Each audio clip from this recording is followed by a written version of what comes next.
Mr. Stevens.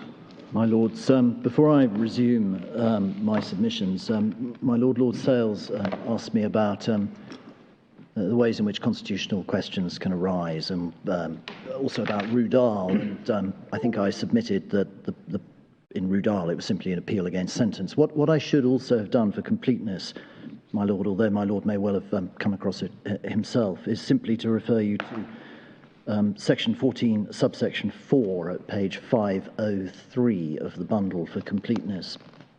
Subsection 4 provides that where in any proceedings in any court other than the High Court or the Court of Appeal any question arises as to the contravention of any of the provisions of this chapter, the person presiding in that court may and shall, if the party to the proceedings so requests, refer the question to the High Court unless, in his opinion, the raising of the question is merely frivolous or vexatious. My Lord, apologies for not drawing that specific provision to your attention. My Lords, to resume, I was just going to say something about something I was asked and touched upon by my Lord Stevens, namely the period after the 5-year period, when there may be ongoing suffering of some sort.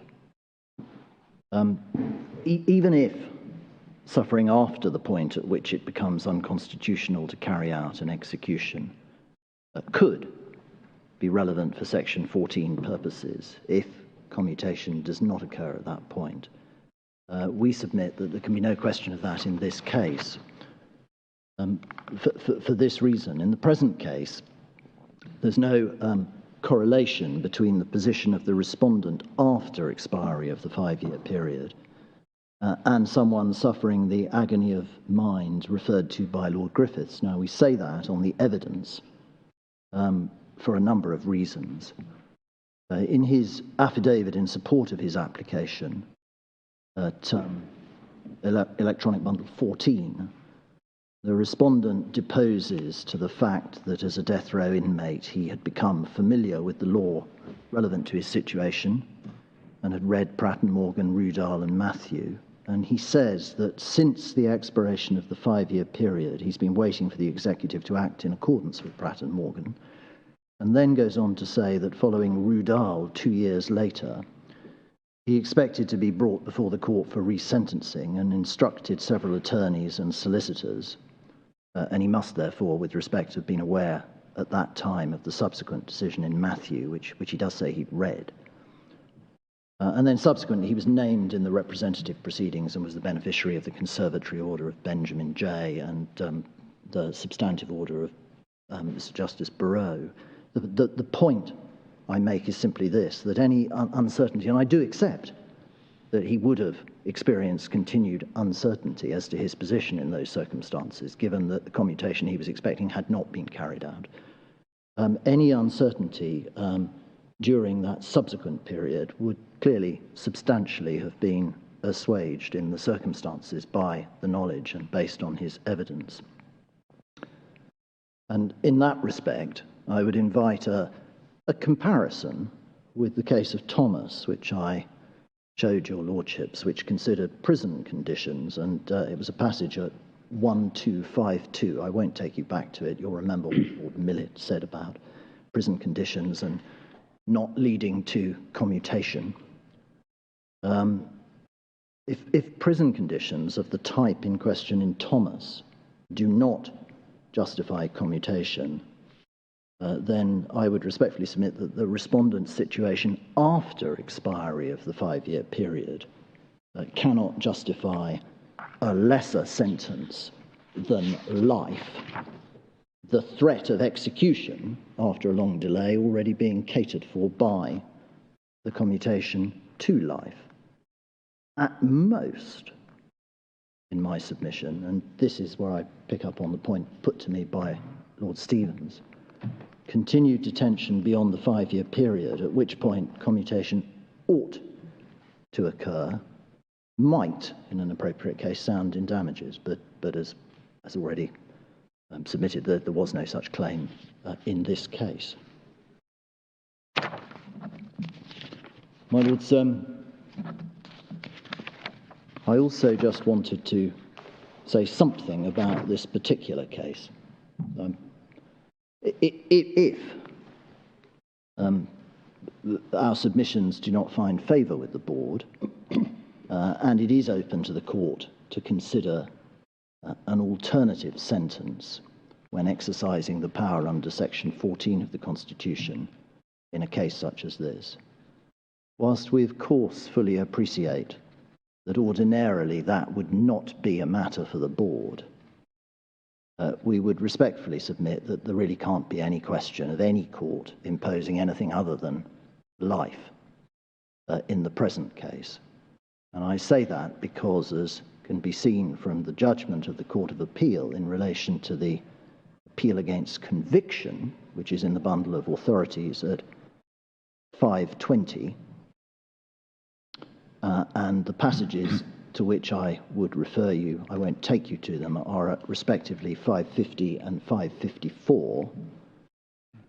There were two victims in this instance. They were brutally murdered. Their bodies were savagely mutilated, partially disemboweled, and they were then buried in a shallow grave in a rice field. Now, my Lords, accepting as I do that if in fact there is a discretion to resentence, Section 14 would ordinarily require remission for consideration of that, my respectful submission would be that no court could do anything other than impose a life sentence in such circumstances. My Lords, unless I can assist the board further, those are my respectful submissions. Thank you, Mr. Stevens. Mr. Citation. Oh, Mr. Poole, I beg your pardon. Lord, I'm only going to follow very briefly and not on the substance of the appeal, but I thought it might assist the board just to outline the respondent's position on the cross-appeal, as I say, but very briefly. Yes. The respondent's cross-appeal, as your lordships will be aware, concerns the costs order made below. That was the Court of Appeal's order that there be no order for costs, which you have at EB 88. The appellant's position on the cross-appeal was communicated to your lordship's board by a letter from those instructing me yesterday, which I hope has reached your lordships. It came in during the morning. Yes. If I can just clarify what that letter explains, and with one point of further clarification, we say if the appeal succeeds, there would be no basis to award the respondent, as the ultimately unsuccessful party, his costs below, and that I understand is accepted by the respondent. Further, though, and this is a point that differs from the letter, the respondent do not seek in this situation, if we are successful, our costs before the board, and neither do we seek to upset the costs order made by the Court of Appeal. So we would accept no order for costs below is the appropriate order, and we wouldn't be seeking our costs of the appeal to the board. If we are unsuccessful, the appellant does not oppose the order sought on the cross-appeal, namely that the respondent is awarded his costs of the proceedings below. And as to the costs of an occasion by the appeal and the cross-appeal to the board, such costs in the normal way would be awarded on a pro bono basis, given the status of the... Sorry, such order would be awarded on a pro bono basis, yes, given the status of the representation. So hopefully that clarifies the position on the cross-appeal, my lords. Thank you, Mr. Poole. And so what do you mean by on the pro bono basis? Well, my lord, I think that means in practice that those acting for the appellants would recover their out-of-pocket expenses, but no more than that. But as we've made clear, I think it's paragraph 17 of the SFI, we're told that the appellant's legal team were not acting on a pro bono basis in the Court of Appeal and proceedings below. It's only on a pro bono basis before your lordship's board.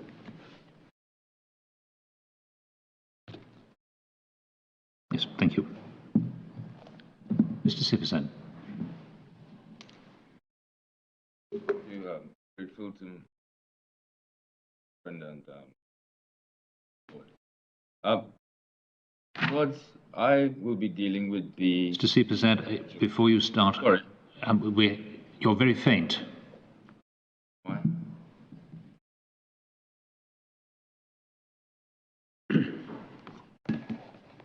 There were some adjustments done.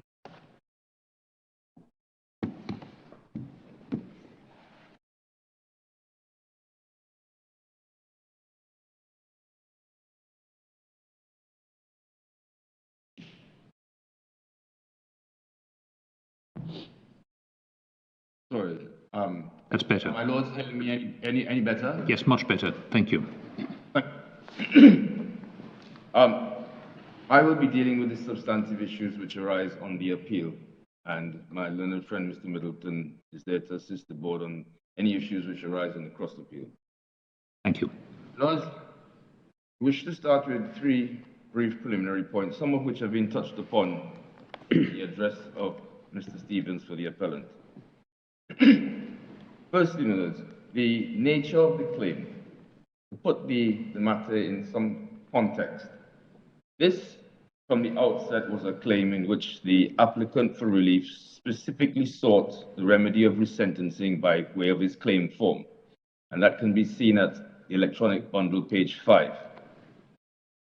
This also happens to be the first set of proceedings before the local courts in Trinidad and Tobago, in which this relief has specifically been sought rather than the relief of the imposition of a life sentence or any other imprisonment, sentence of imprisonment. The application is grounded, and I recall Mr. Stevens did address the court on this. It's at ground 6, which is at the electronic bundle, page 13. The inordinate delay and the mental anguish suffered by the applicant, such that it would now constitute cruel and unusual treatment and or punishment to execute the applicant.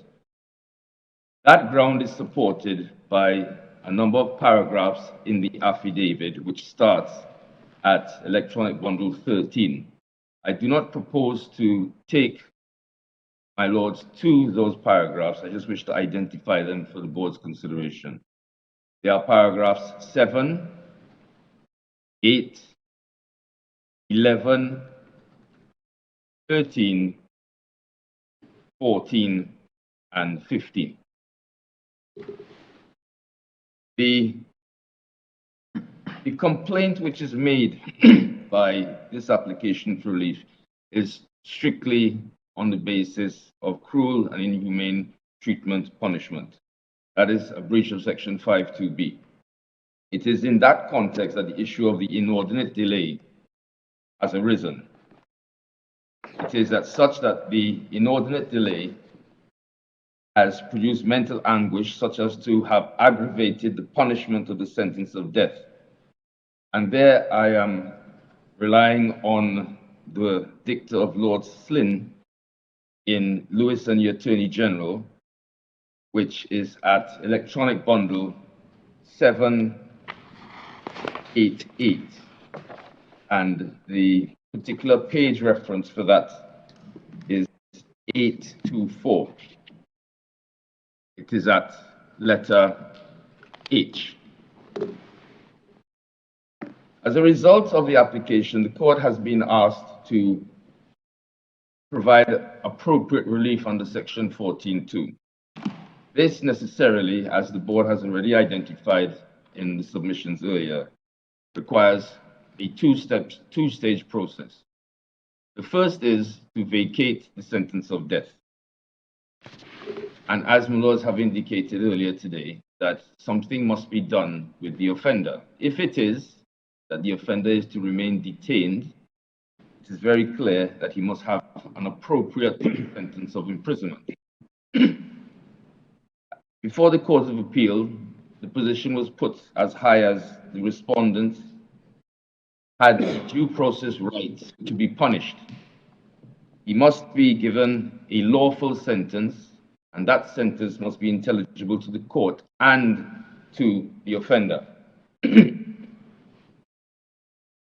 The second preliminary issue, is the actual order of the Court of Appeal, which is at electronic bundle 88. My lords were taken to that this morning. On this appeal, there is no issue that section 14(2) vests the High Court with the original jurisdiction, which is wide enough to make such an order. That is not a live issue before the board. What is before the board is whether the Court of Appeal was correct in exercising its discretion to make this particular order for resentencing. In that regard, the respondent's position is that the judgment of the Court of Appeal shows full consideration given to all relevant matters. The correct approach was adopted by the court in the exercise of its discretion, and the appellant has not shown anything which detracts from that recent decision or how the court has erred in the exercise of that discretion. The third point goes to the terms and rather the effect of that order. This too was touched upon this morning. Some background very quickly. Prior to Hunt and Khan, which is the authority which I believe should have been passed up to your lordships during the break, it was common for the High Court in exercising this jurisdiction to refer the case back to the criminal courts. There are a number of authorities which are in the bundle, which I will take board to shortly, that indicate that what those orders there were to reactivate, if you will, the criminal proceedings. This order of the Court of Appeal is somewhat different. It is a remittal to the Court of First Instance hearing these constitutional proceedings. And clearly that is the intent of the Court of Appeal by reference to a number of paragraphs in their judgment, in particular paragraph 23, which amply demonstrates that the Court of Appeal has in mind by this order the exercise of Section 14(2) jurisdiction by the Court of First Instance so as to arrive at an appropriate sentence and thereby provide an appropriate relief for the respondent. As a result of this, there is yet to be a final determination as to the issue of what is an appropriate alternative sentence.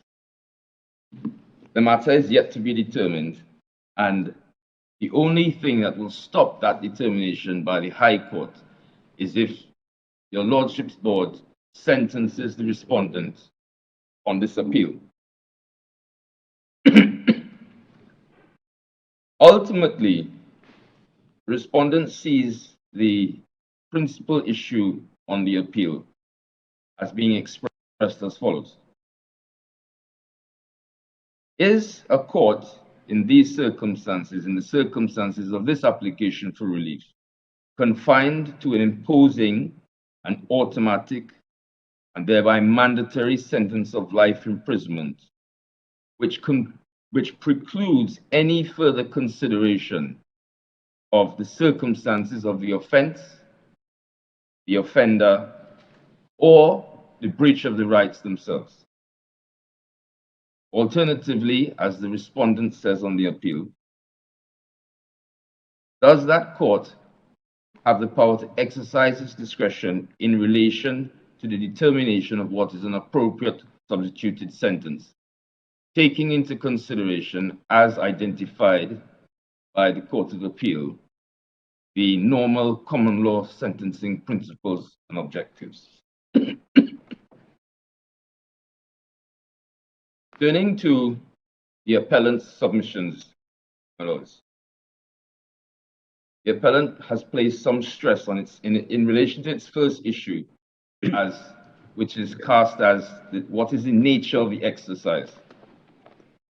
The appellant has drawn a sharp distinction between this exercise not being a sentencing exercise, but one of constitutional remedy.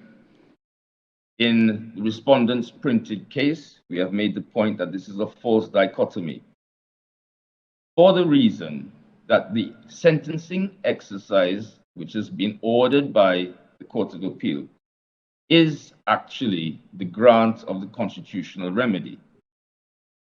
It is therefore part and parcel of the same process, the entire process by which appropriate relief is granted and is to be further granted to the respondent. Sorry. In this regard, it is therefore unhelpful to speak, as the appellant submits, in relation to a residual sentencing discretion or sentencing power. The respondent's position is that residual sentencing discretion or power does not arise at all in this case, and that there is nothing residual involved, but it is the exercise of the original jurisdiction of the High Court under Section 14(2). The appellant's submissions are contained at paragraph 16 of its printed case, which the Lordships can find at electronic bundle 418. Now, this is an important point because quite a lot of the submissions advanced by the appellant are grounded on this proposition. On closer examination, the submissions at paragraph 16 do bear a striking resemblance. Forgive me, Mr. Seepersad, we're at paragraph 16 of the appellant submissions. Yes. Yes, that is that electronic bundle 418, my lord. Thank you.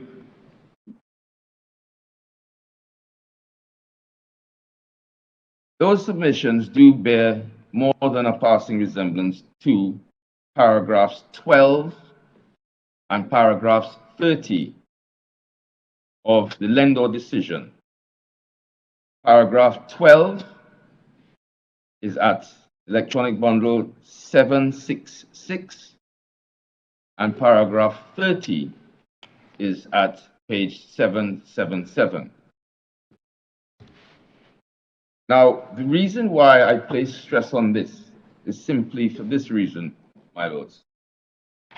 In Lendor, the board was dealing with a very different situation. The board was dealing with the grant of executive mercy under the relevant mercy provisions as provided for by the Constitution, Section 87 and through to Section 89. And also the adjunct to those provisions, which we say is Section 70 of the Criminal Procedure Act. Section 70 is reproduced at paragraph 26 of Lendor.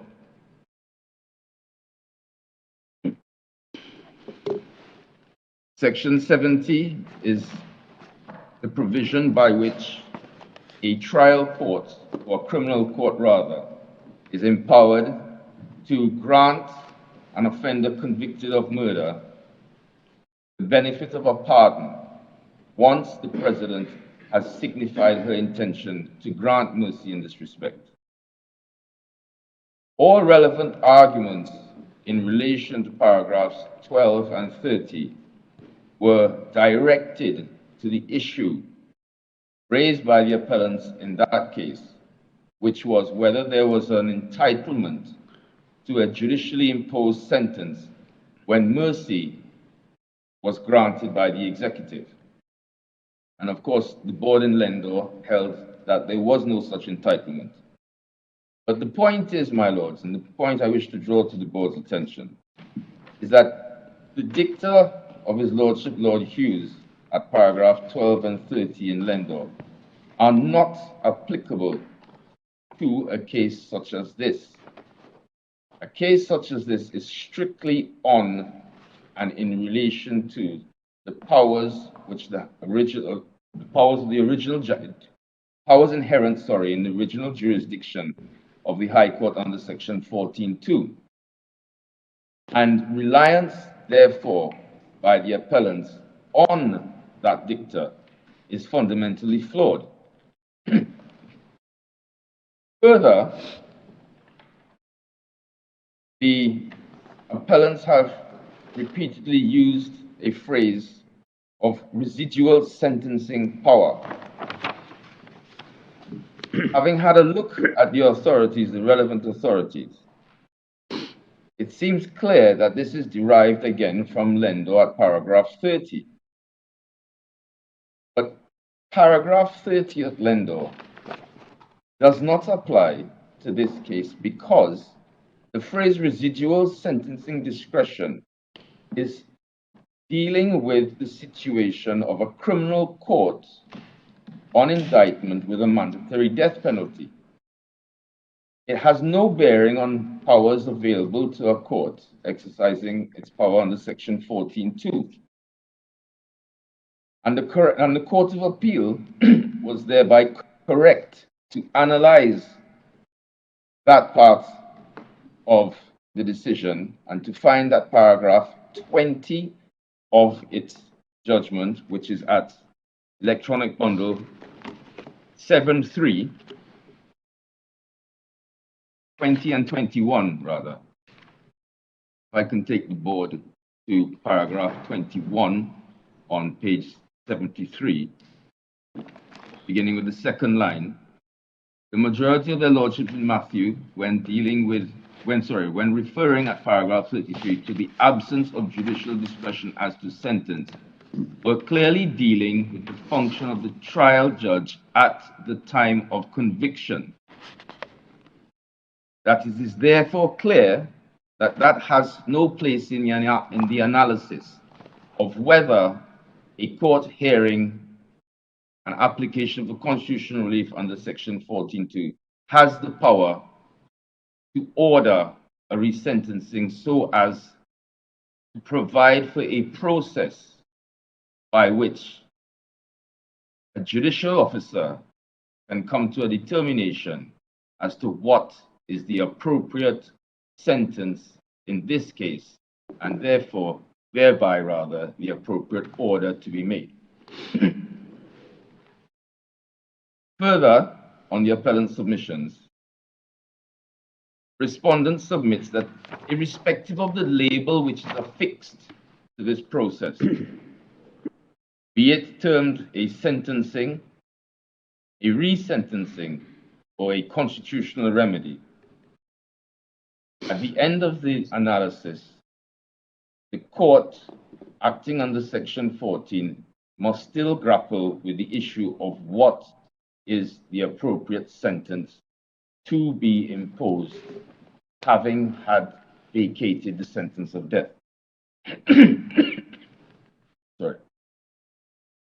Ultimately, the question becomes, if such power is vested in the court by virtue of Section 14(2), why, rather, is there any good reason in law and principle that that power should be restricted in any other way than for the sole purpose of enforcing and securing the fundamental rights and thereby vindicating those rights by the grant of appropriate relief?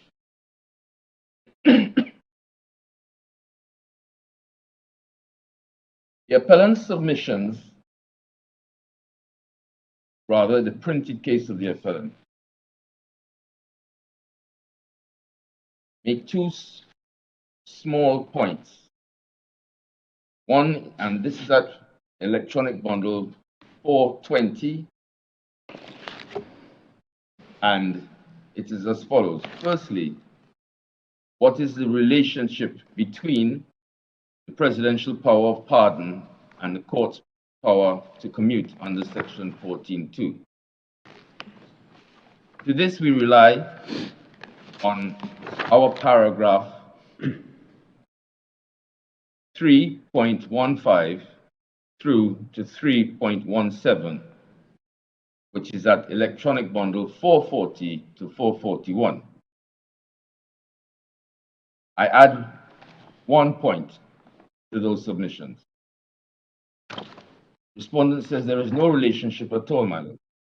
These are two very different streams of jurisdiction with two very different contents and different purposes. And I will wish to remind the board that the purpose of Section 14(2) is solely concerned with vindicating the fundamental rights. It is understood that the grant of mercy, as one of its purposes, is to mitigate the harshness of the law, and in these circumstances, where a person can no longer be lawfully executed. So we say, my lords, that there are two paths to commutation. That there are two paths to commutation does not equate those two jurisdictions. The second point raised in a somewhat muted fashion in the submissions is the JARU and the Attorney General point, which is essentially a point of alternative remedy abuse of process. Our response to that is that, firstly, there is no alternative remedy for seeking constitutional relief other than by way of a constitutional motion under Section 14(2). No other court has that jurisdiction to grant the remedy of resentencing.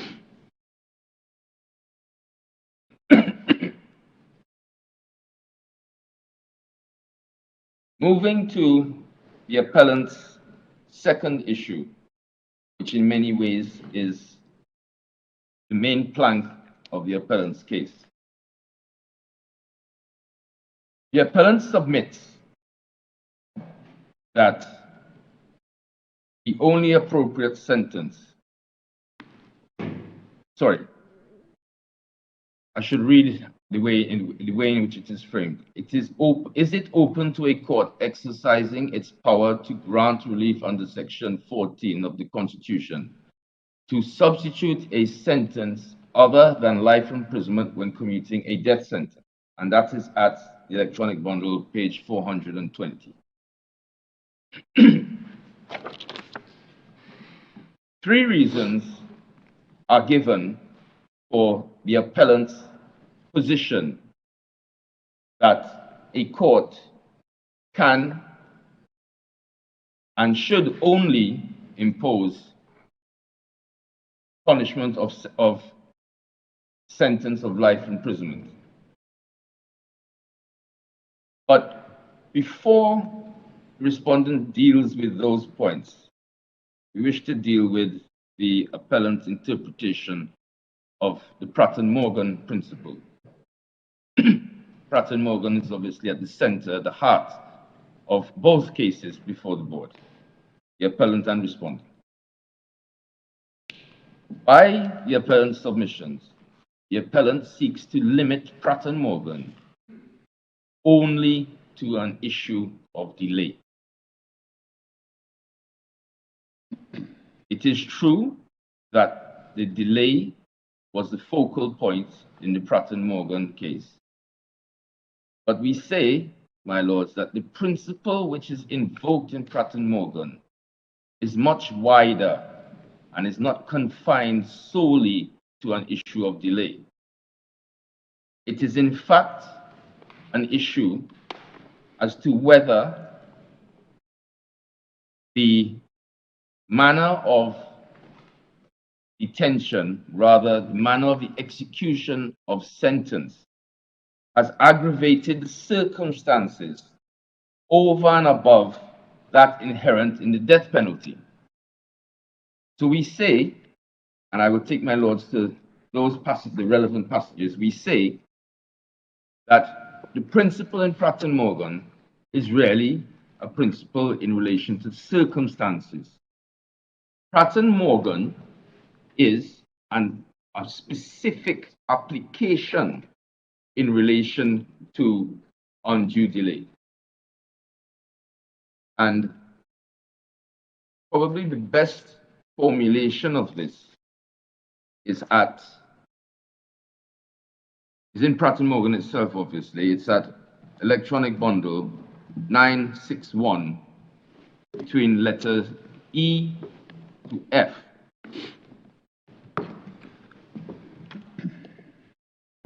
There the board makes it clear, indicating that it's intended to depart from Raleigh and Attorney General and hold that Section 17(2) is confined to authorizing descriptions of punishment for which the court may pass sentence and does not prevent the appellant from arguing that the circumstances in which the executive intend to carry out a sentence are in breach of section 17(2), which is the prohibition against cruel, inhuman, degrading punishment or treatment. This formulation, or rather wider formulation of Pratt Morgan, is also borne out by a number of other authorities. In Thomas and Baptiste, which is before the board at 1252 and to which the appellant referred the board,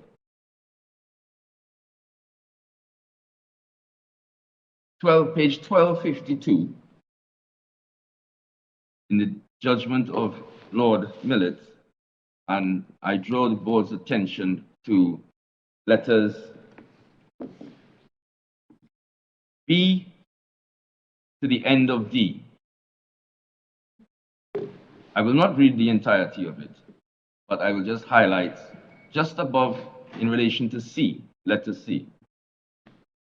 His Lordship says, this is because of the additional cruelty over and above that inherent in the death penalty itself, involved in carrying it out after having exposed the condemned man to a long period of alternating hope and despair. And I place emphasis on the next line. It is the circumstances in which it is proposed to carry out the sentence, not the fact that it has been preceded by a long period of imprisonment which renders it cruel and unusual.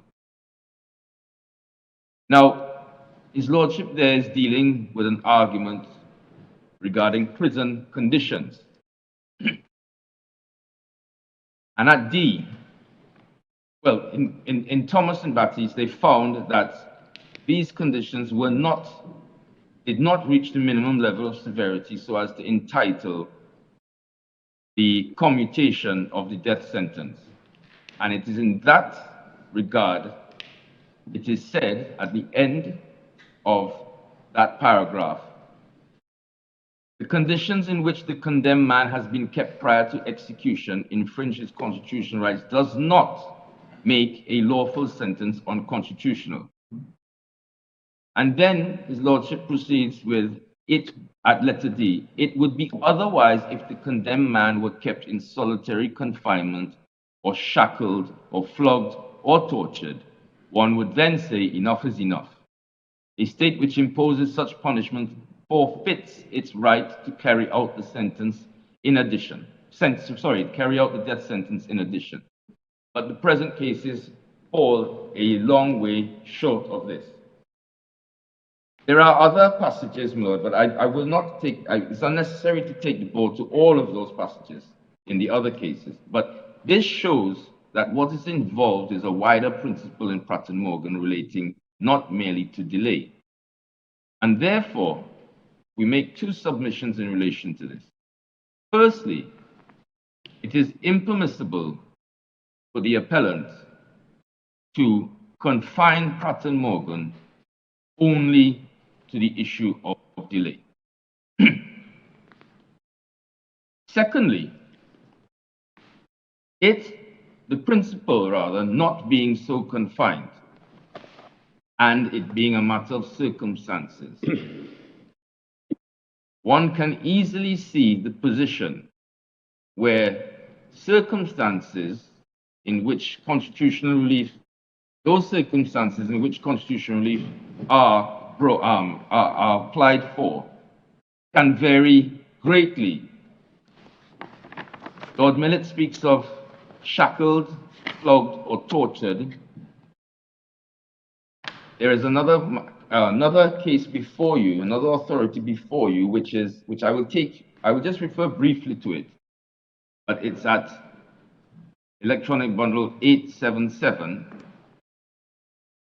which is Paul and Thomason, the Attorney General, which is a very early decision, 1985 decision of the High Court, in fact, in Trinidad and Tobago, where various complaints were made, including conditions, insufficient notice of execution, and a number of other complaints, and it was found on the totality of those complaints that those applicants there had been subjected to cruel and unusual treatment and punishment, and his lordship quashed the death sentence. In Thomas and Baptiste, in Thomas and Baptiste, there was another complaint. There was another complaint regarding instructions. The instructions which were to had the effect of rendering an appellate process previously made available to the condemned man, that is, access to the human rights commissions. That access had been rendered nugatory by executive action.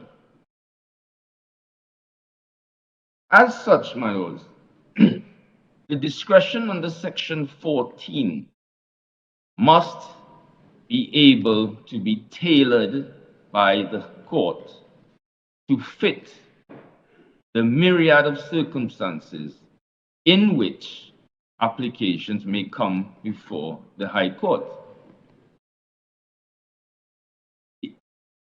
If we were to take, and if I were to posit rather, an extreme example to the board, if we had a case where a man had been detained for 50 years awaiting execution. He had been detained for 50 years, not only awaiting execution, but he had been repeatedly flogged, shackled, tortured, and all manner of extreme measures visited upon him. On the appellant's formulation, when that condemned prisoner comes to the High Court for relief, the High Court, its hands are tied to impose only a sentence of life imprisonment. Now, that might be an extreme example, but it still highlights the position that a High Court should be able to say, no, life imprisonment in these circumstances is not an appropriate relief. We can have another penalty. We can have indefinite detention at court's supervision, which is court's pleasure, or having regard to the length of detention and the punishment which has already been meted out to this applicant, the court will quash the sentence and allow him to remain unsentenced, and he is now free to rejoin society. And it is that sort of variation in circumstances which the width of Section 14.2 was designed to meet. So we say for the respondent that it would be tantamount to undermining the protection granted to the fundamental rights by the machinery of Section 14 to impose a fetter on that discretion. And therefore, it would be impermissible to do so.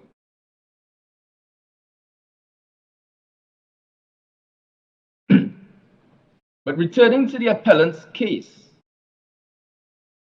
the appellant, by limiting the issue to one of only delay, the appellant has advanced the proposition that the only thing that the court need do, the only order the court need do, is to alleviate the threat of execution. This is clearly not correct from the preceding analysis as to circumstances and the width of those circumstances. The appellant then says, following on from that proposition of alleviating the sentence of death, the next proposition, which appears to inexorably flow on the appellant's submission, is that the only sentence to be imposed must be a life sentence. But certainly, this does not follow as a matter of law or as a matter of principle.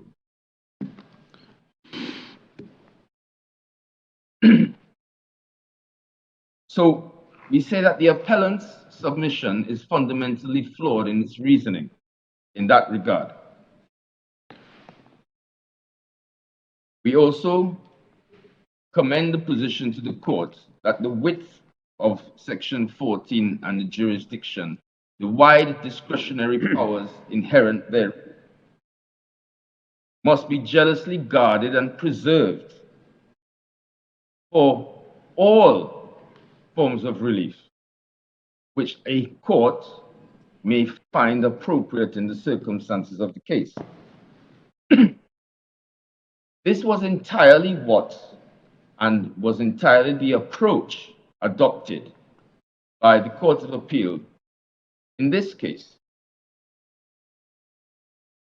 There is therefore no merit to the suggestion that the Court of Appeal risked obscuring the principles in Pratt Morgan, or that the Court of Appeal did not give due regard to the constitutional breach which was being alleged.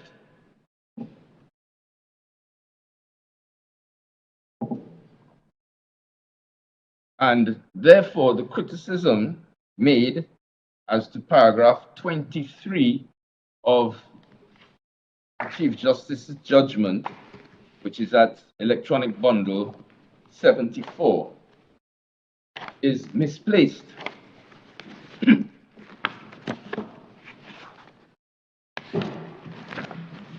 The appellant also draws a distinction at paragraph 13 of its submissions, which is at electronic bundle page 417. That distinction is, and I do hope respectfully I'm getting it right, because I do find it somewhat difficult to read. The distinction is drawn between remedying the period of detention rather than remedying the carrying out of the sentence after such detention. The respondent's position on this submission is that the distinction which is drawn is artificial. And it is artificial because what the court is called upon to remedy is the cruel and unusual treatment experienced during the inordinate period of delay while awaiting execution of sentence. The court first does this by removing the death penalty, and as a consequential order, as I indicated at the beginning, at the opening of the submissions, as a consequential order, the court must grant an appropriate relief in terms of an appropriate sentence in lieu of the sentence of death. And so, my lords, we say that it is part and parcel of the same process of constitutional remedy, and therefore the distinction drawn by the appellants is artificial. Returning to the appellant's second issue and the three reasons which have been advanced as to why a court can only impose a sentence of life imprisonment. These three reasons are adumbrated at electronic bundle page 421. The first reason is really twofold. The appellant submits that it is contrary to the guidance provided by the Judicial Committee in Pratt Morgan. And secondly, the established practice which has obtained in Trinidad and Tobago and other Caribbean states. Well, this requires a critical look at the guidance in Pratt Morgan. In this respect, I wish to draw the board's attention to page 966 of Pratt Morgan, letter A. The board was taken to that passage by the appellant earlier today. But The point that we wish to make in relation to letter A is that the first sentence, the width of the language, and I'm reading, my lords, the width of the language of this subsection enables the court to substitute for the sentence of death such order as it considers appropriate. That is the board's ratio in relation to the second issue, which is the power of section 25 of the Constitution to make an appropriate order. And then, my lord, comes the remedy, the actual making of the order. And I again read, the appropriate order in the present case is that the sentence of death of each applicant should be commuted to life imprisonment. Full stop. I will return to the emphasis which I have put on the words in the present case shortly. But returning to the structure, thereafter, from letter B across to the beginning of letter G, the board makes some general observations.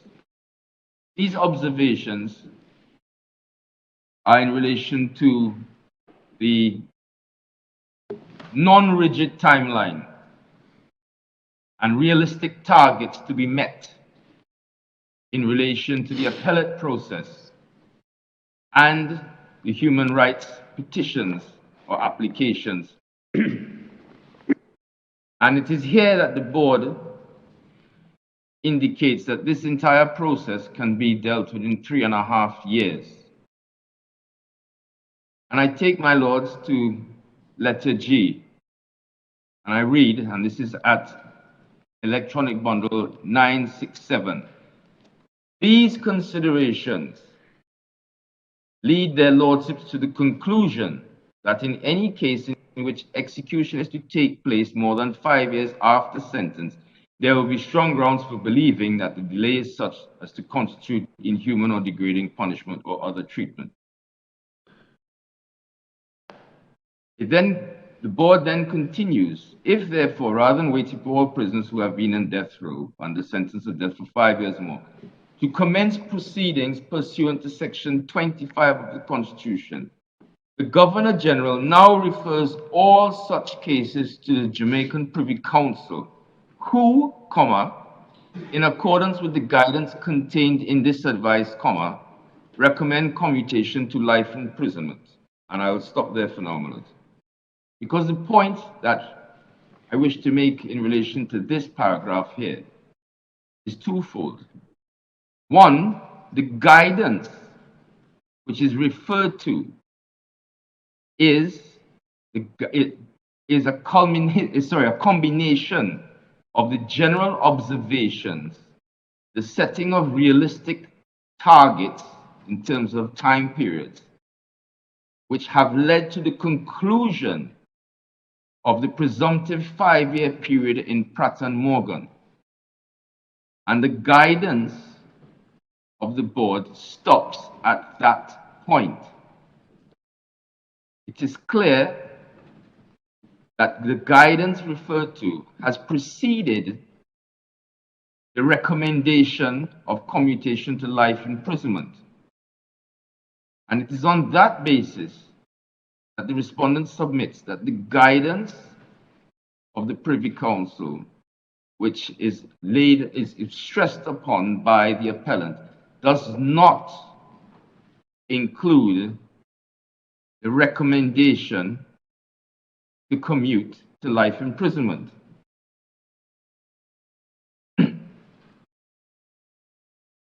Further,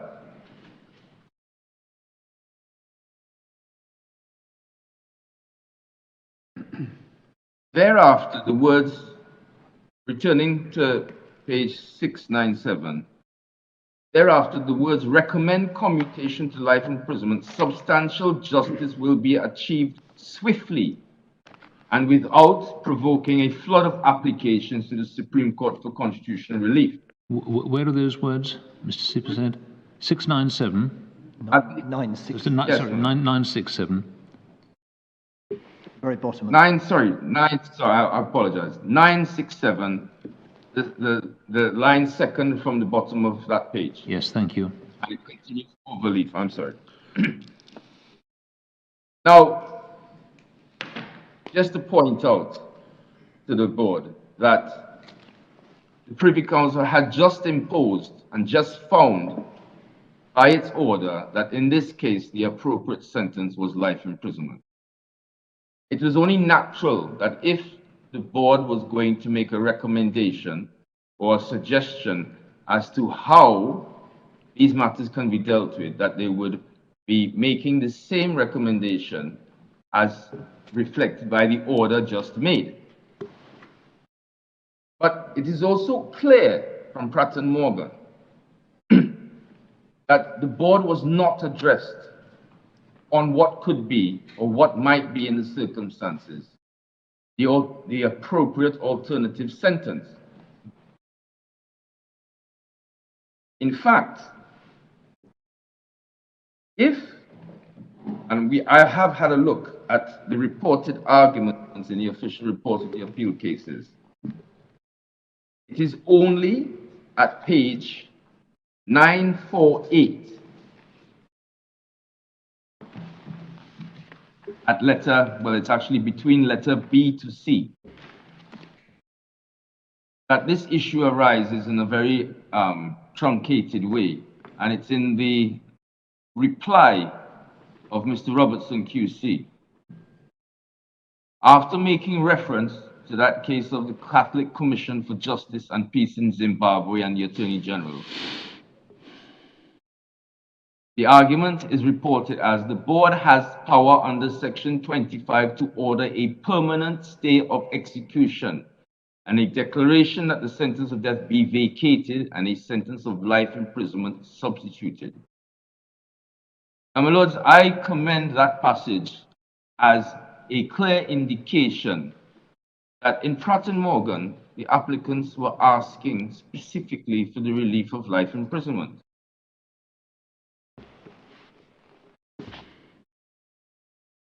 This issue doesn't arise anywhere else in the arguments, and there is no further consideration of it in the board's reasoning.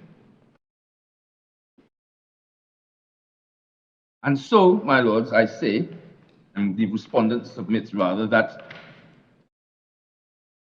this order for life imprisonment cannot be taken to have been the product of full argument on the point, and it definitely was not fully reasoned in the judgment of the board.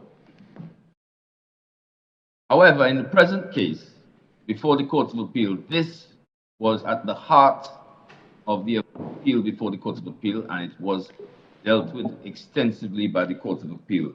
And we commend the observations of the Chief Justice, which is at paragraph 19 of the Court of Appeal's judgment at page 72 of the electronic bundle,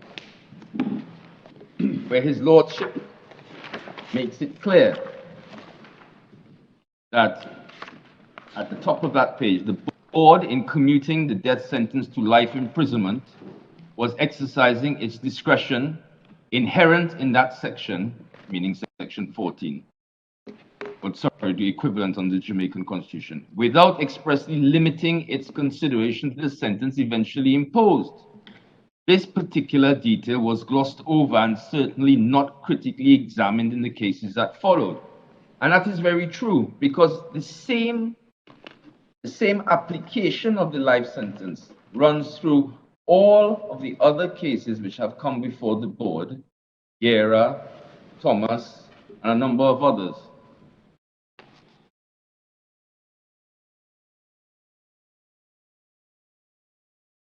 It would be remiss of the respondent not to attempt to assist the board in some way as to why the board in Pratt Morgan found that life imprisonment was an appropriate sentence. If I can, may I rather refer the board to electronic bundle page 951 at letter C.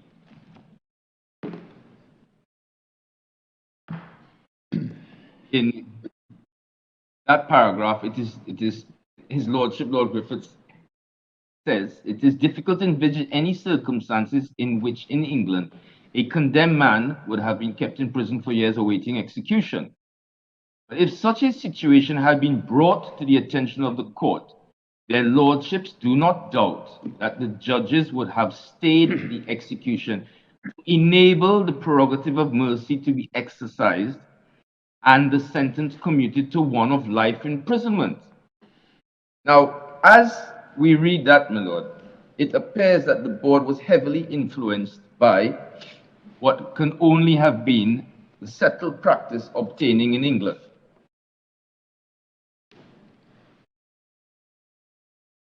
It was never applied to Trinidad and Tobago specifically in the reasoning of the board.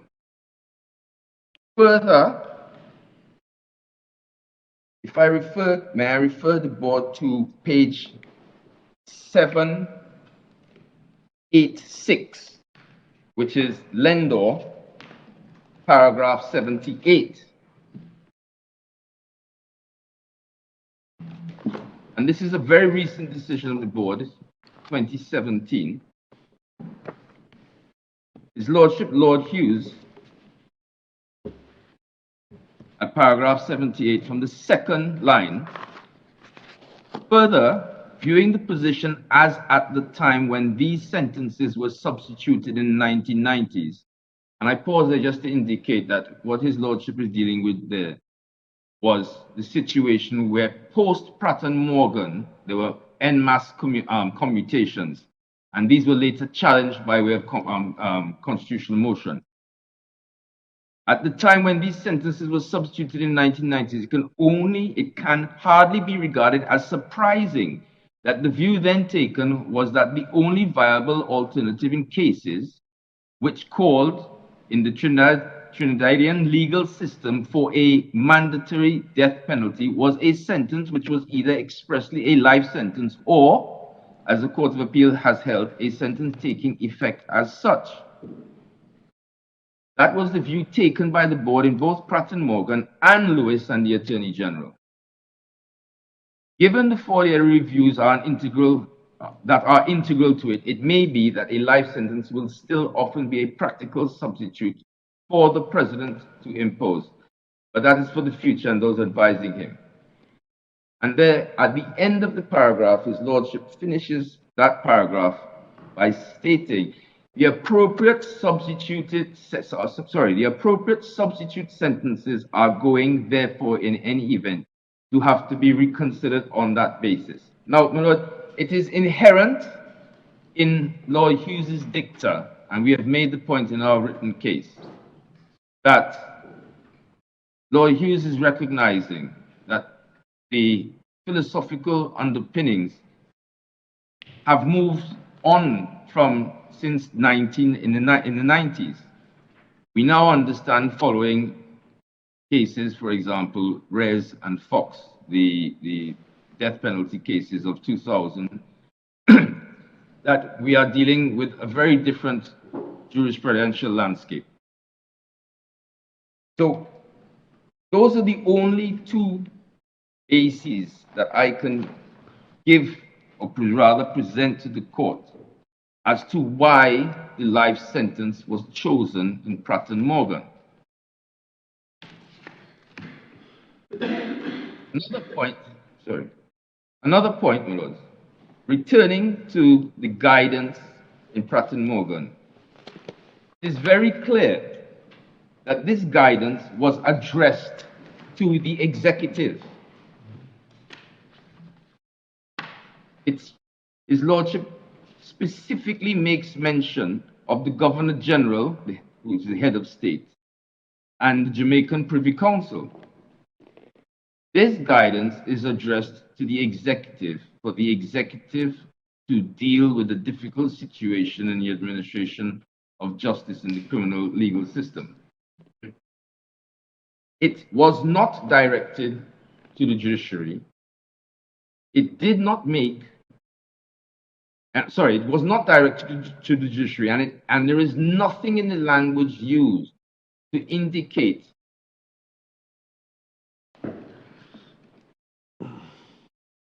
sorry, Melissa, that is at the bottom of electronic bundle 967 again. And there is nothing in the language used to indicate that the board in Pratt Morgan, in giving this recommendation, making this recommendation and providing this guidance, ever considered that this should be acted upon as a blanket proposition by the High Court exercising its constitutional powers to give appropriate relief. And that is a very important point, because if respondent is correct on that, it is very clear that the Court of Appeal would have been entitled on that basis to make the findings that it did and not follow that guidance and decide of its own accord that what was required is an appropriate sentence, and this required an appropriate process, and that process, in line with the fundamental rights under Chapter 1, could only have been performed or carried out rather by the court exercising its Section 14(2) powers. And that is exactly what the Court of Appeal did in fashioning this remedy for resentencing.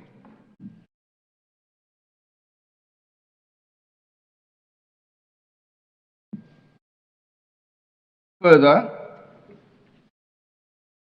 if it was that the board, in providing this guidance and making the recommendation to the executive at H on electronic bundle page 967, it would be inconsistent with its own ratio decidendi, which I referred the board on the preceding page at electronic bundle 966, letter A. Because 966, letter A, makes it very clear that the court has the power to substitute for the sentence of death such order as it considers appropriate. And therefore, that is at variance with any notion that the Privy Council, in giving its guidance and making the recommendation to the executive, intended a High Court exercising its Section 14(2) powers to be bound to a sentence, or rather an order for life imprisonment. And there is no way, I submit, my Lord, that there's no way to reconcile those two propositions. Further,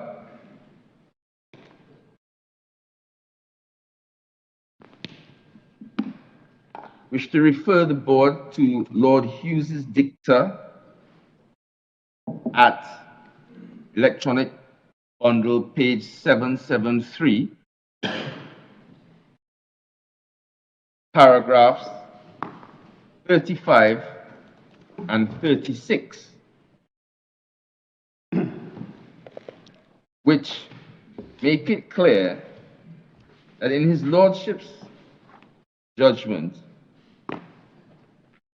it is an issue of commutation to an appropriate alternative sentence, and the dicta there is not in any way limited or confined to the imposition of an order for life imprisonment.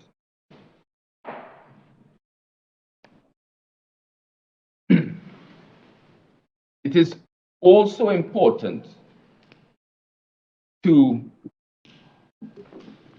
view these passages against the lens of what was happening at that time. There were a large number of prisoners on death row in the Caribbean. I can indicate to the board that when Pratt Morgan had been decided in Trinidad and Tobago alone, 42 men were found to have been subject to the Pratt Morgan presumptive 5-year period, and they were all commuted. And I understand from, I believe it's in Pratt Morgan itself, the numbers were much higher in Jamaica. And in this respect, I draw the board's attention to the last line on page 967. Lord Griffith says, substantial justice will be achieved swiftly and without provoking a flood of applications. His Lordship did not say that this was the only justice which could be administered in these circumstances. His Lordship did not say that there was only one order which could be made. And I rely and commend paragraph 8 of Lendor, which is at page 766, letter C. Lord Hughes is very clear towards the end of that paragraph there. The board's advice as to how in practice the continuing Damoclean sword of impending execution might be removed in cases where it has become unconstitutional to carry out the sentence was plainly carefully considered and intended to be acted upon generally as it has been for more than 20 years. What that paragraph and that dicta of Lord Hughes, taken together with Lord Griffith's dicta as to substantial justice will be achieved swiftly, it is clear that the board had in mind the removal of the threat of execution. There is nothing to suggest that the board had directed its mind in making the recommendation of commutation to life to what might be an appropriate sentence to impose in these circumstances.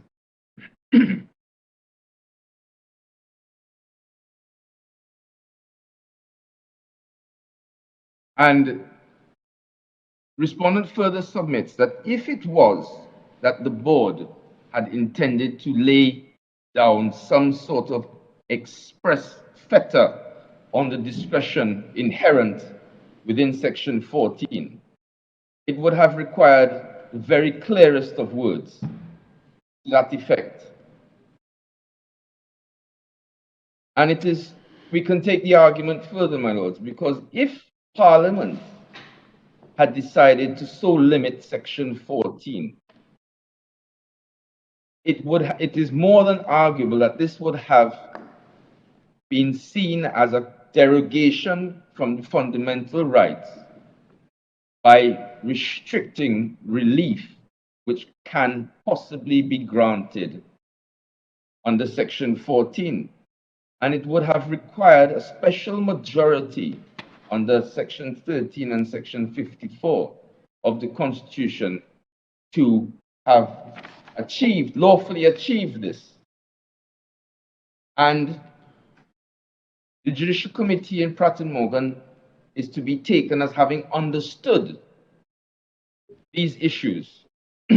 And hence, I return to where I started on this point, to the words at 966, letter A. The appropriate order in the present case, my lords, it is clearly limited to the case of Pratt and Morgan.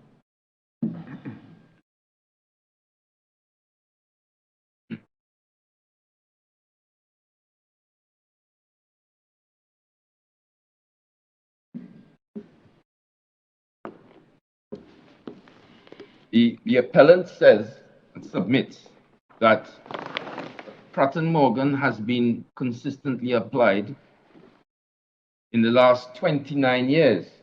Well, that's plainly true, my lords, but it is being challenged now. The fact that it was applied consistently is merely one consideration. Another consideration is that the application of commutation to life imprisonment has never been reasoned by the board or any court, in fact. And the passage of time does not properly assist the appellant, because time and time again, we have seen the law change on a reconsideration. We had De Freitas and Benny in 77, I think it was. We had Riley and the Attorney General in 83. We had Reckley in 93. And then the entire thing comes to a head in 2000, where those cases are now overruled. In Lewis and the Attorney General, and Riley was overruled 10 years later in Pratt Morgan, 83 to 93. So that it does not assist the appellant merely to say that it's been 29 years now and no one has questioned Pratt Morgan. The short point is, it was questioned in the Court of Appeal in Trinidad and Tobago, and it was found wanting in that respect.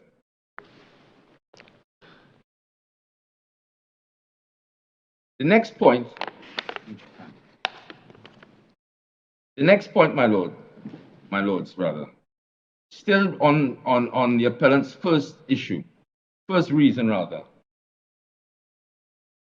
The appellant submits that the recommendation and guidance in Pratt Morgan is being consistently applied in Trinidad and Tobago.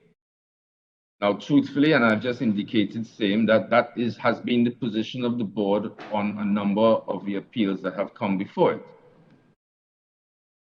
But if we were to look at the treatment in the local courts of the Pratt Morgan type principle, which is based, as I had indicated earlier, on the wider principle of circumstances attendant upon the intended execution. It is clear,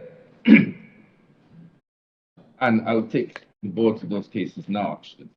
It is clear that the only case in which a high court of first instance has exercised its section 14(2) powers to commute to a sentence of imprisonment for life was this case. When I say this case, my lords, the operative High Court judgment for this appeal is DL and Dottin, which is at electronic bundle page 594. It was in that case that His Lordship Justice Raj Kumar found that he had no sentencing jurisdiction. There was no jurisdiction or discretion, in fact, to impose anything other than a life sentence following Pratt Morgan and the Matthews decision. We have highlighted for the board's attention a number of cases from the High Court in Trinidad and Tobago. In Kirkland, Paul and Andy Thomas, which is at which is at electronic bundle 877. The court at first instance did consider, and quite extensively did consider, what would be an appropriate sentence to impose after having vacated the death sentence. And we commend from from page 9 to 8 onwards in Paul and Thomas, to the board.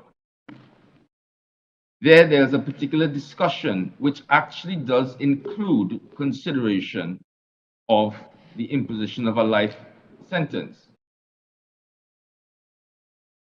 Another reason why this case is quite well known in the jurisdiction is simply this was the case in which the High Court had indicated that at the time, the life sentence in practice, I believe it was said to be between 10 and 12 years. And I will have to come back to that to assist the board as to what the life sentence means in practice in this jurisdiction. I want to make sure it's between 10 and 12.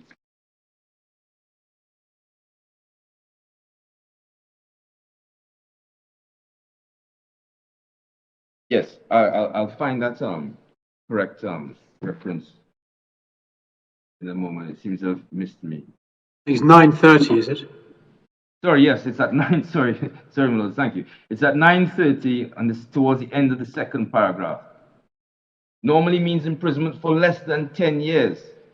I was thinking of another case called Edwin Farfan, which was a criminal case in which the Chief Justice, and that is referred to in a number of other cases, the Chief Justice at the time, which is quite a case of some vintage, 1983, I think it was, had indicated it was between 12 and 15 years.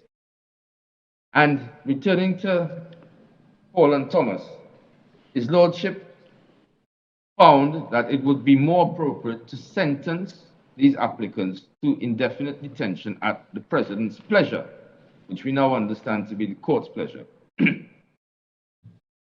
So the life sentence was expressly rejected in that case as not being an appropriate remedy in the circumstances. In Thomas and Baptiste at the High Court level, and that report is at electronic bundle 1144, the High Court commuted the sentence. It was later overturned, but I'm dealing with the treatment of the jurisdiction and discretion at the High Court stage. And the High Court commuted the sentence and imposed again a sentence of detention at President's pleasure. Clearly, in those two cases, the court was of the view that, notwithstanding the length of time that had passed, or rather elapsed since their detention, there was a need for review or a review process so as to determine whether it was appropriate for these men to be re-entered, reintegrated into society. Angela Ramdeen, which is at, we have the Court of Appeals decision at electronic bundle 985. Just to explain the position in Angela Ramdeen, this was a constitutional motion, and these are all constitutional motions, my lords. At 985, Angela Ramdeen was first determined by the High Court when Rudal remained the law. On appeal, Matthews had been decided, and it is expressly referred to in the judgment of his Lordship, the Chief Justice at the time, and he upheld the orders made at first instance for there to be a resentencing, and remitted it expressly. He remitted it to a criminal court, though, and remitted it expressly to a criminal court for that resentencing hearing to take place. And that resentencing hearing is also before your lordships at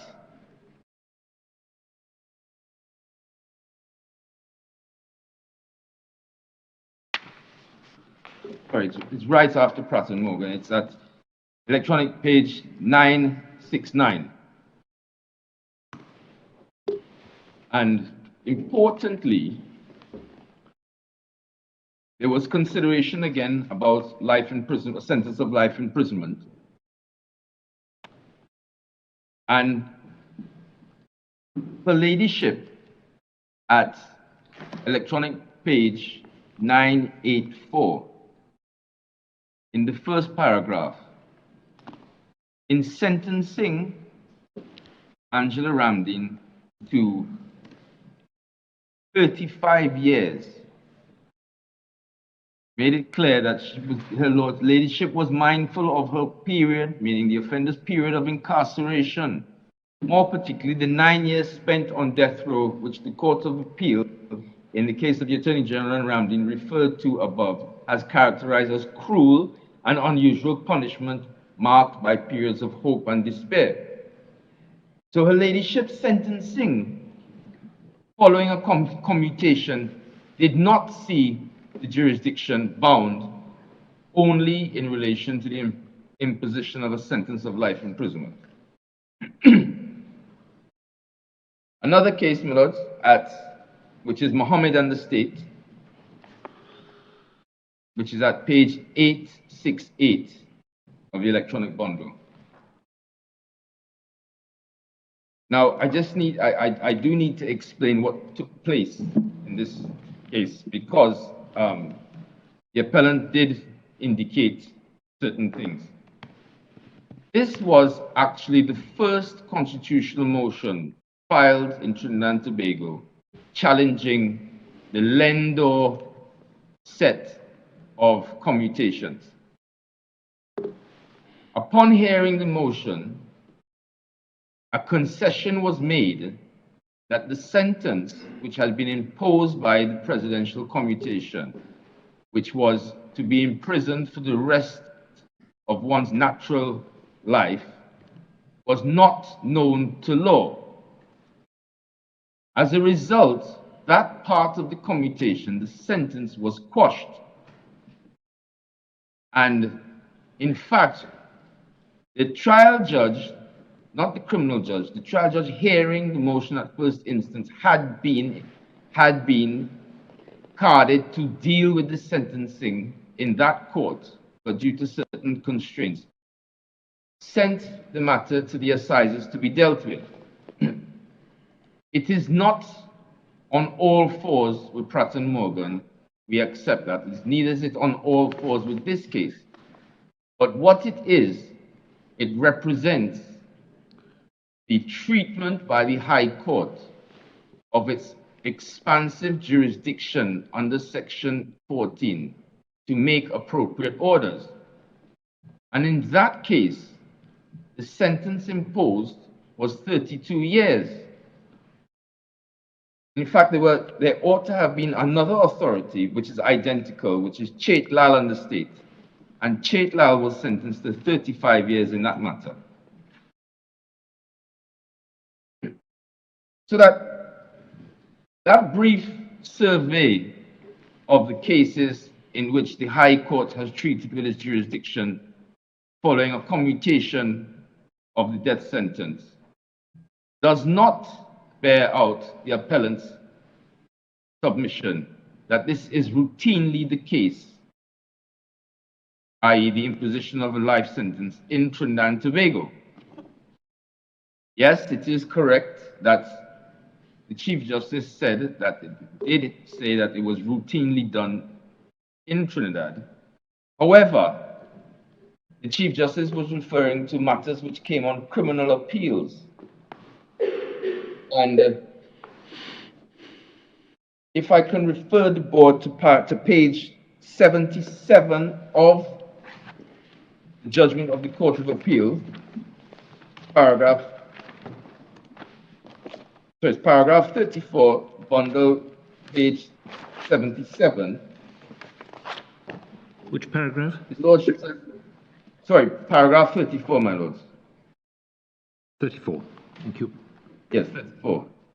In later cases, post-Matthew, the Court of Appeal has imposed sentences of life imprisonment with no tariff. And those cases of Kendrick and Chandrauti London and Clifford Beckles, those cases were criminal appeals. And in all of those cases, in the criminal appeals, and I can't assist the board as to why there is a difference in approach, but in the criminal appeals following Matthew, the position of the Court of Appeal was that they would commute and sentence and impose life imprisonment upon the commutation. We now understand that position to be wrong following Hunt and Khan. And therefore, on that basis, we submit it would be difficult for the appellant to rely on those Court of Appeal cases which are derived from the criminal jurisdiction.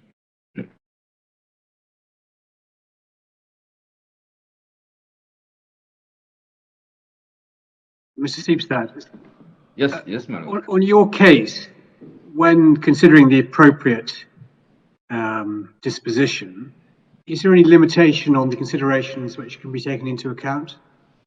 I mean, for example, Mr. Stevens said you couldn't take into account circumstances at the time of the offence, mitigating circumstances then.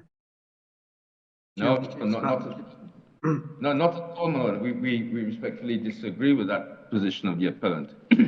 We are in a very unique position where this particular applicant was convicted of an offence in 1996.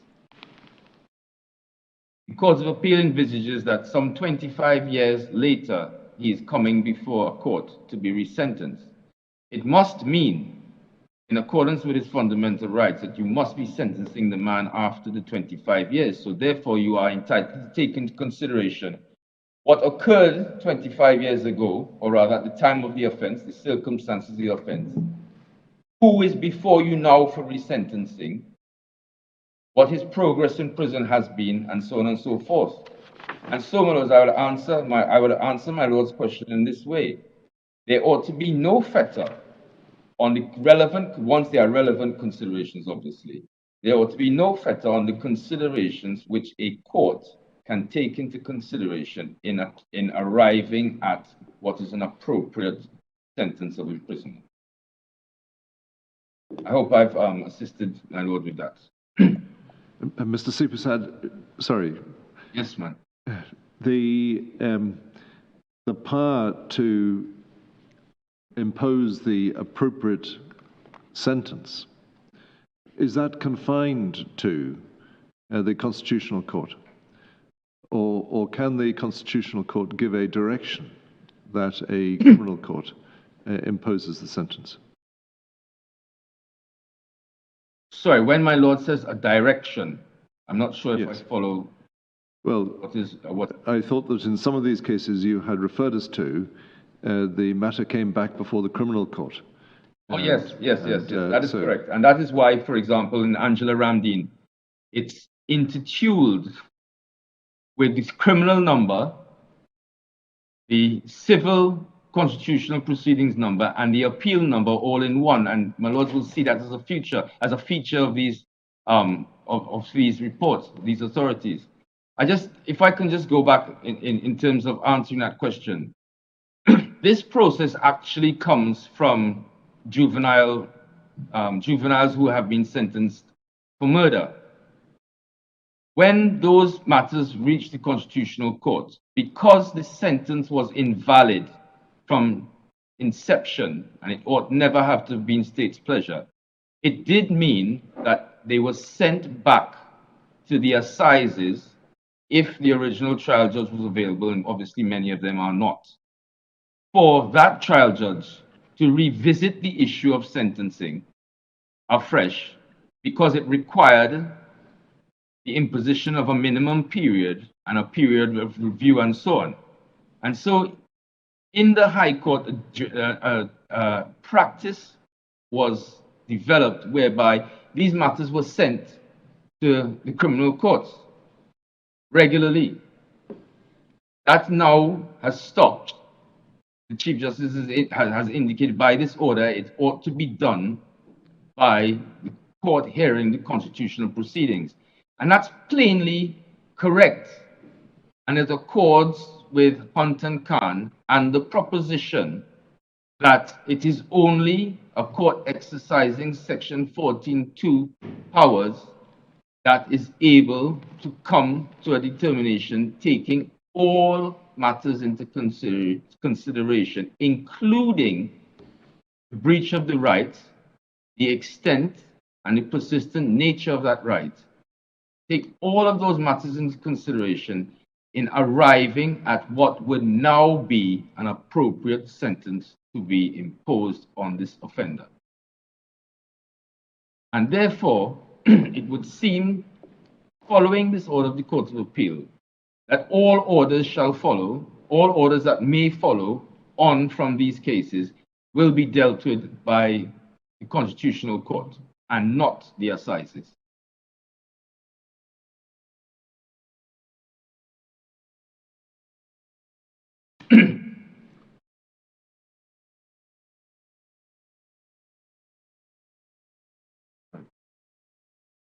Lord, we have concluded our response there to the appellant's first reason under the second issue. The appellant's second reason, my lord, is that, well, it's entitled rather, appropriate relief and the section 6 savings clause. Now, what the appellant appears to be arguing, as I understand this submission, is that because you have a saved mandatory death penalty under section 4 of the Offences Against the Person Act, it necessarily means that the appropriate sentence is one of life imprisonment. The respondent says at the outset that this conclusion doesn't follow at all, and there's no nexus between the two propositions. Further, respondent submits, firstly, whether section 4 is saved, section 4 of the Offences Against the Person Act is saved or is ruled to have been not saved by virtue of section 6 following the decision of the board to come in Chandler. Section 6 and its saving effect on the Offences Against the Person Act is irrelevant to what a constitutional court may see as an appropriate sentence and thereby the appropriate order to make. Secondly, section 4 is a criminal statute which is to be applied by the criminal court hearing a trial on indictment.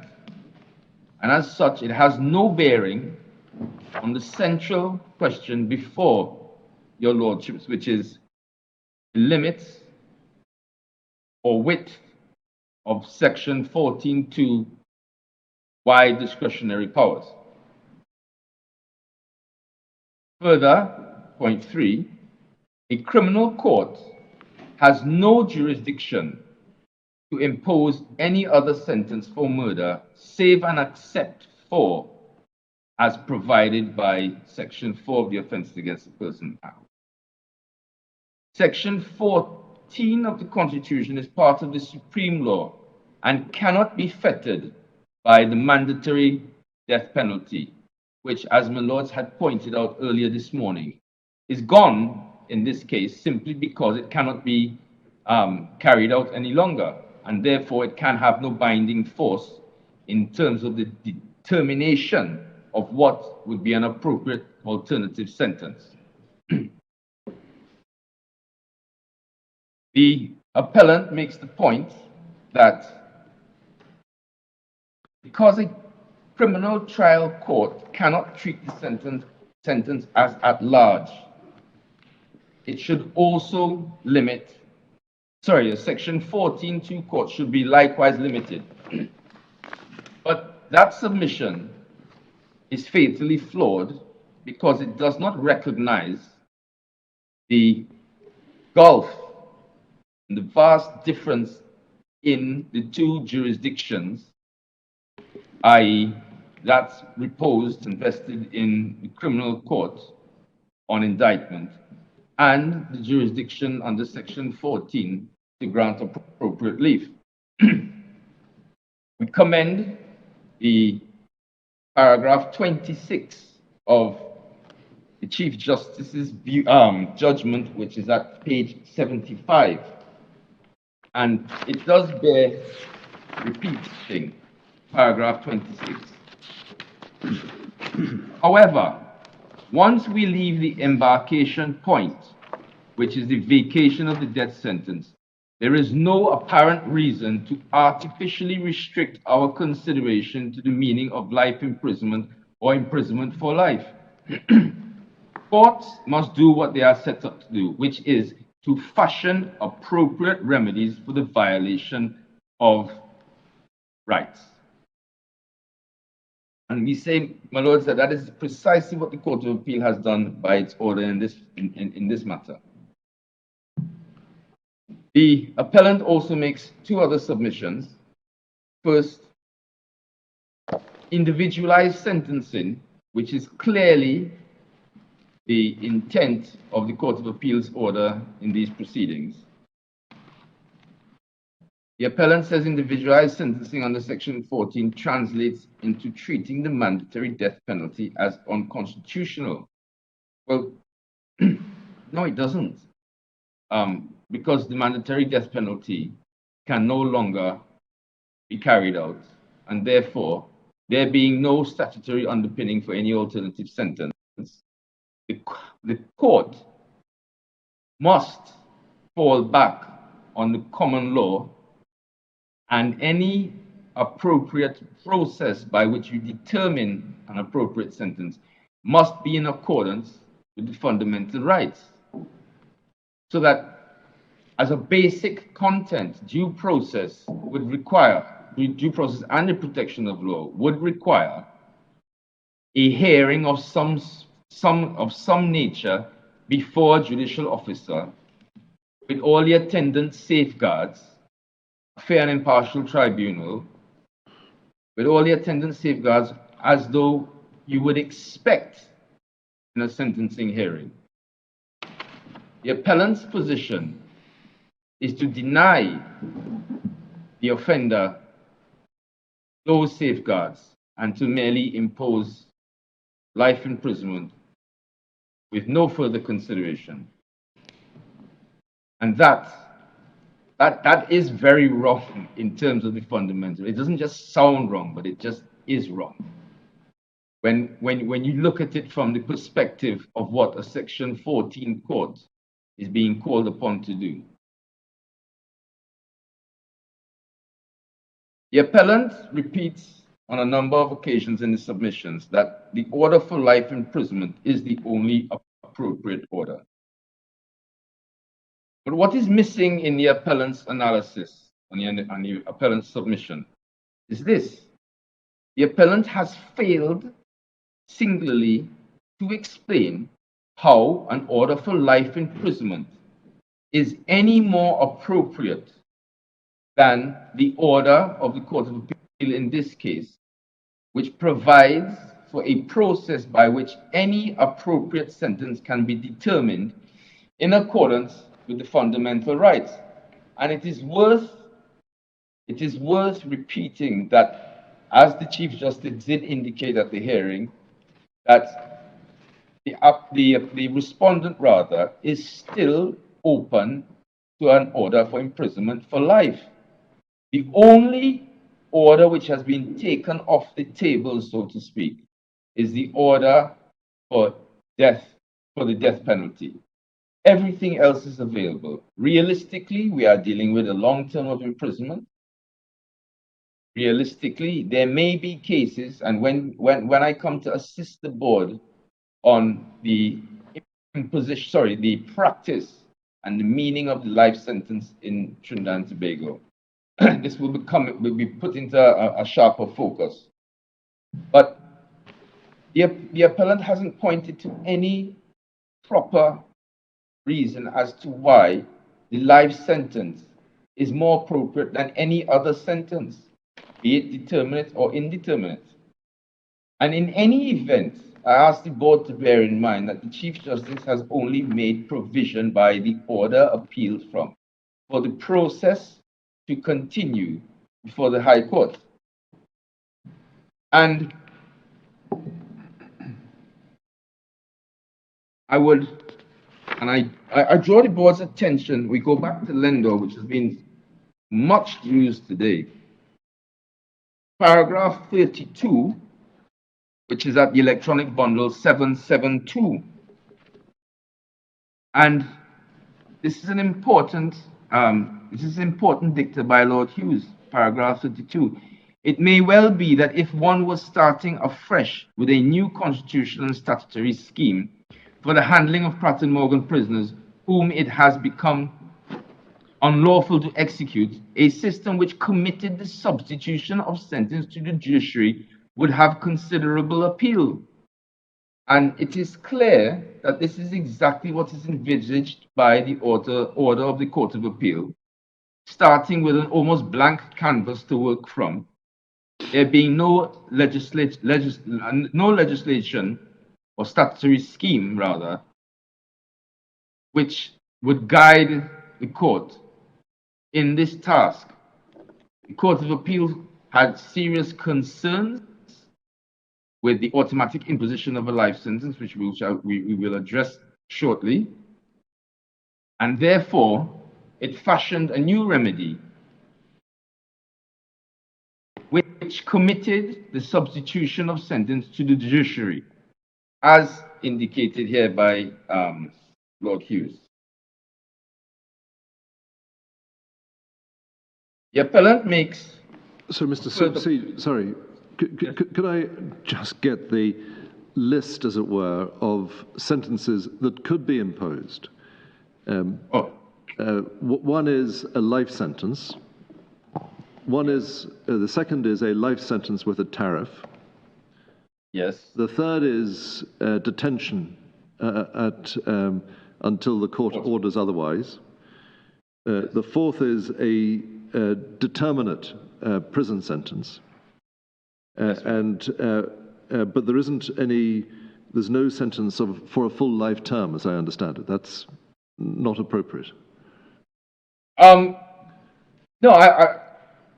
there may very well be circumstances, and I can, because we have so strenuously argued that the court must have the power and the discretion to order whatever may be an appropriate sentence. I fully and readily accept that there may be offenses which are of such a nature and offenders who are of such a nature that it might very well require a court to consider a sentence which removes them from society for the rest of their natural lives. Okay. Is there any sentence I've missed out?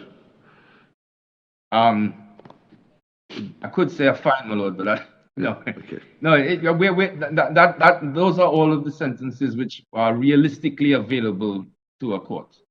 Thank you. All sentences of imprisonment. Now, it is before. And I do apologize if I could come back to the tariff. How does that operate? Right. My lord, can I deal with that when I come to deal with the life sentence as a whole? Yep. Thank you very much indeed. Thank you. Which is my next point, but which I will not be able to finish, obviously, because I see we have 6 minutes. So I will just press on with this point here. But going back to that tariff, it is possible. Now, in Trinidad and Tobago, there is no tariff. There is no scheme for tariffs under a life sentence or any other sentence, save and except for where juvenile murderers have been sentenced to be detained at court's pleasure. In 2012, there was a case of Citation and Pancho, which fortuitously is in the bundle, in the supplemental bundle, which I'll be referring the board to.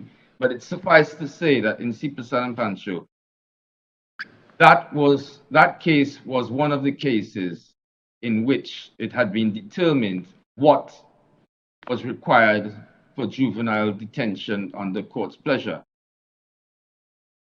The Court of Appeal in 2005 laid down a very strong framework for the High Court to follow in the case of Chuck Attin, which provided for a minimum. I think his lordship and the Chief Justice Sharma, did not like the term tariff and refused to use it, but he called it the minimum term, which is the same thing, obviously. But the minimum term is to be set, and it is to be reviewed every 3 years. Now, the difficulty with applying that to these circumstances is that the reason why that minimum term is being reviewed every 3 years and can be lessened upon a review, and we have one of the cases here of a review which took place 30 years after sentencing, I think it was. The reason why it is done in relation to juveniles is that juvenile detention is such that it cannot be equated with adult detention because it must focus on the rehabilitation and the development of the juvenile with an eventual view to reintegrating him into society. But that is the only sentence in which provision is made for tariffs. I can touch very briefly on Section 69 of the Interpretation Act, and I can just make this submission, which I suppose I will have to conclude on the next session. But Section 69 has I have seen it on several occasions being viewed as a tariff provision. It is not. Section 69 is legislation which all it does is makes provision for a court, when imposing imprisonment for life, to declare a time period before the expiration of which that person shall not be released. In this way, Section 69 operates very much like the recommendation from the trial judge, which obtained in England and Wales, I think it was in the 90s, and which was made to the Home Secretary. It is not a tariff provision.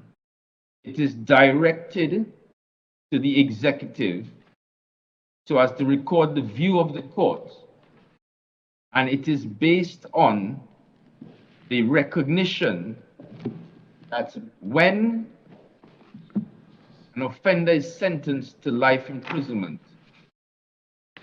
the issue of further detention and release, if ever to come, is transferred to the executive under the mercy provisions. And this is reflected at paragraph 30 of the Court of Appeal's decision, which is at electronic page 76. And the last line really of paragraph 30. It requires the court to approach commutation. This is dealing with the mandatory imposition of a life sentence following commutation, which was the respondent's case before the Court of Appeal. It says this submission requires the court to approach commutation as a rigid and inflexible exercise, which cannot take into account the peculiarities of the individual applicant's circumstances. And this is the crucial part, my lords, and shifts responsibility to the advisory committee under Section 87 of the Constitution. My lords, I have just seen the clock on my side turn, and I'm wondering if